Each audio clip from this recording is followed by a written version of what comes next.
ನೀವು ತನಿಖೆ ಎದುರಿಸಿ, ರಾಜೀನಾಮೆ ಕೊಟ್ಟು ತನಿಖೆ ಎದುರಿಸಿ.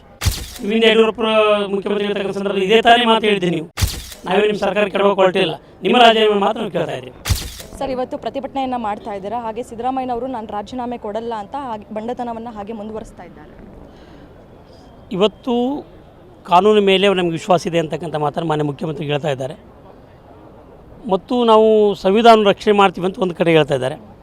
ಸಂವಿಧಾನದ ಮೇಲೆ ಅವ್ರಿಗೆ ಗೌರವ ಇದ್ದರೆ, ಜನರ ಮೇಲಿಗೆ ಅವ್ರಿಗೆ ವಿಶ್ವಾಸ ಇದ್ದರೆ, ಇವತ್ತು ಏನು ಕೋರ್ಟ್ ತೀರ್ಪು ಕೊಟ್ಟಿದೆ ಆ ತೀರ್ಪಿಗೆ ಅನುಗುಣವಾಗಿ ಅವ್ರು ರಾಜೀನಾಮೆ ಕೊಡಲೇಬೇಕು.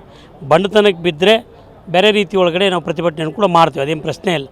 ಒಟ್ಟಾರೆ ನಾವು ವಿರೋಧ ಪಕ್ಷವಾಗಿ ಏನು ಜನರ ಆಸ್ತಿಯನ್ನು ಉಳಿಸಬೇಕಾಗಿದೆ, ಅದು ನಮ್ಮ ಕರ್ತವ್ಯ ಕೂಡ ಆಗಿರೋದ್ರಿಂದ ಅನಿವಾರ್ಯ. ಹಾಗಾಗಿ ಇವತ್ತು ನಾವು ಪ್ರತಿಭಟನೆಗೆ ಇಳಿದಿದ್ದೇವೆ. ಮುಂಬರ್ತಕ್ಕಂಥ ದಿನಮಾನಗಳಲ್ಲಿ ದೊಡ್ಡ ಪ್ರಮಾಣದಲ್ಲಿ ಕೂಡ ಹೋರಾಟ ಆಗ್ತದೆ. ಅದಕ್ಕಿಂತ ಮುಂಚೆ ಅವರು ಎಚ್ಚೆತ್ತುಕೊಂಡು ಅವರೇ ಹೇಳ್ತಾ ಇದ್ದಾರೆ, ನಮಗೆ ಶಾಸಕರ ಬೆಂಬಲ ಇದೆ, ನಮ್ಗೆ ಯಾರು ಹೈಕಮಾಂಡ್ ಬೆಂಬಲ ಇದೆ ಅಂತ ಹೇಳ್ತಾ ಇದ್ದಾರೆ. ನಿಮ್ಗೆ ಆ ವಿಶ್ವಾಸ ಇದ್ದರೆ ನೀವು ತನಿಖೆ ಎದುರಿಸಿ, ರಾಜೀನಾಮೆ ಕೊಟ್ಟು ತನಿಖೆ ಎದುರಿಸಿ. ನೀವಿಂದ ಯಡಿಯೂರಪ್ಪ ಮುಖ್ಯಮಂತ್ರಿ ಇರ್ತಕ್ಕಂಥ ಸಂದರ್ಭದಲ್ಲಿ ಇದೇ ತಾನೇ ಮಾತು ಹೇಳಿದ್ದೀನಿ. ನೀವು ಅಧಿಕಾರದಾಗಿದ್ದಾಗ ಒಂದು, ಇನ್ನೊಬ್ಬರು ಅಧಿಕಾರದಲ್ಲಿದ್ದಾಗ ಒಂದು ಅಲ್ಲ. ಇವತ್ತು ನೀವು ರಾಜೀನಾಮೆ ಕೊಟ್ಟು ಅದು ತನಿಖೆ ಎದುರಿಸಿ. ನೀವು ಇಲ್ಲ ಅದೇನು ತಪ್ಪು ಮಾಡಿಲ್ಲ ಅನ್ನೋದಾದರೆ ಮತ್ತೆ ಮುಖ್ಯಮಂತ್ರಿ, ನಮ್ಮದೇನು ಪ್ರಶ್ನೆ ಇಲ್ಲ, ನಿಮ್ಮ ರಿಸಲ್ಟ್ ಇದೆ, ನಾವೇ ನಿಮ್ಮ ಸರ್ಕಾರ ಕೆಡವಕ್ಕೆ ಹೊರಟಿಲ್ಲ, ನಿಮ್ಮ ರಾಜೀನಾಮೆ ಮಾತ್ರ ನಾವು ಕೇಳ್ತಾ ಇದ್ದೀವಿ. ಸರ್, ಈಗ ಸಿದ್ದರಾಮಯ್ಯನವರು ಹೇಳ್ತಾ ಇರುವಂಥದ್ದು BJP ಅವರು ಯಾವ ನೈತಿಕತೆ ಇಟ್ಕೊಂಡು ನನ್ನ ರಾಜೀನಾಮೆ ಕೇಳ್ತಾ ಇದ್ದಾರೆ, ಅವರೇ ಸಾಕಷ್ಟು ಭ್ರಷ್ಟಾಚಾರ ಮಾಡಿದ್ದಾರೆ ಅಂತ ನೀವು ಹೇಳ್ತೀರಿ. ನಿಮ್ಮ ಮೈ ಮೇಲೆ ಬಂದ ಮೇಲೆ ಇನ್ನೊಬ್ಬರ ಮೇಲೆ ಆಗ್ತಕ್ಕಂಥದ್ದಲ್ಲ. ಇವತ್ತು ನಾವೇನಾದ್ರು ತಪ್ಪು ಮಾಡಿದರೆ ನಮ್ಮನ್ನು ವಿರೋಧ ಪಕ್ಷದಲ್ಲಿ ಕೂರಿಸಿದ್ದಾರೆ ಜನ, ನಿಮ್ಗೆ ಆಡಳಿತ ಪಕ್ಷಕ್ಕೆ ಕೊಟ್ಟಿದ್ದಾರೆ.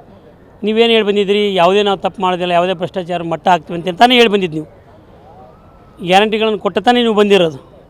ಮತ್ತು ಇವತ್ತೇನು ಮಾಡ್ತಾಯಿದ್ದೀರಿ ನೀವು? ಜನರ ಅಭಿಪ್ರಾಯಕ್ಕೆ, ಅದು ಅವ್ರ ವಿಶ್ವಾಸಕ್ಕೆ ದ್ರೋಹ ಬಗೆತಿದ್ದೀರಿ. ಅದು ಆಗಬಾರ್ದು. ಹಾಗಾಗಿ ಮುಂದಿನ ದಿನಮಾನಗಳಲ್ಲಿ ಭಾರತೀಯ ಜನತಾ ಪಕ್ಷ ಮತ್ತಷ್ಟು ನಿಮ್ಮ ರಾಜೀನಾಮೆ ಕೊಡದೇ ಇದ್ದರೆ ಮತ್ತಷ್ಟು ಹೋರಾಟವನ್ನು ತೀವ್ರಗೊಳಿಸ್ತದೆ.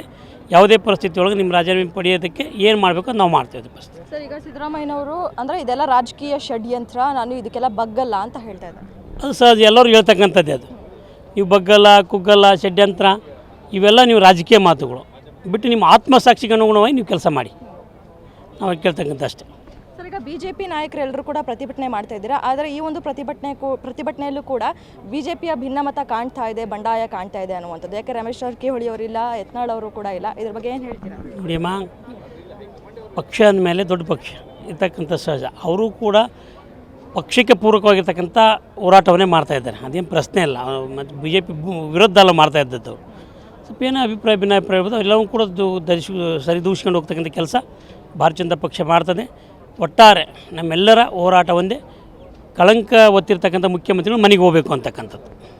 ಸರ್, ಈಗ ಏನು ರಮೇಶ್ ಜಾರಕಿಹೊಳಿ ಆಗಿರ್ಬೋದು, ಯತ್ನಾಳ್ ಅವರಾಗಿರ್ಬೋದು, ಸಿದ್ದರಾಮಯ್ಯನವರ ರಾಜೀನಾಮೆಗೆ ಆಗ್ರಹಿಸಿ ಯಾವುದೇ ರೀತಿಯಾದಂತಹ ಪ್ರತಿಭಟನೆಗೆ ನಿಮ್ಮ ಜೊತೆ ಭಾಗಿಯಾಗಿಲ್ಲ, ಪಕ್ಷಕ್ಕೆ ಮಾಡ್ತಾ ಇದ್ದಾರೆ ಅಂತ ನೀವು ಕೂಡ ಹೇಳ್ತಾ ಇದ್ದೀರಾ. ಈ ಪ್ರತಿಭಟನೆಗೆ ಯಾಕೆ ಅವ್ರು ಬಂದಿಲ್ಲ ಅಂತ? ಇವತ್ತು ಬಂದಿಲ್ಲ, ಖಂಡಿತವಾಗಿ ಅವ್ರು ಕೈ ಜೋಡಿಸ್ತಾರೆ, ಅದೇನು ಪ್ರಶ್ನೆ ಇಲ್ಲ. ಅವ್ರ ಪರವಾಗಿ ಹೋಗ್ತಕ್ಕಂಥದ್ದು, ಅವ್ರ ವಿರೋಧನೇ ಅವರು ಇರ್ತಕ್ಕಂಥದ್ದು, ಬರ್ತಾರೆ. ಹೌದೇ, ಧನ್ಯವಾದ. ಇದಿಷ್ಟು ದೊಡ್ಡನಗೌಡ ಪಾಟೀಲ್ ಅವರ ಮಾತು. ಕ್ಯಾಮ್ರಾ ಪರ್ಸನ್ ರಾಜೇಶ್ ಜೊತೆ ಕವನ Shivanna, guarantee news, Bengaluru. Guarantee news, ಸುದ್ದಿ ಖಚಿತ, ನ್ಯಾಯ ನಿಶ್ಚಿತ.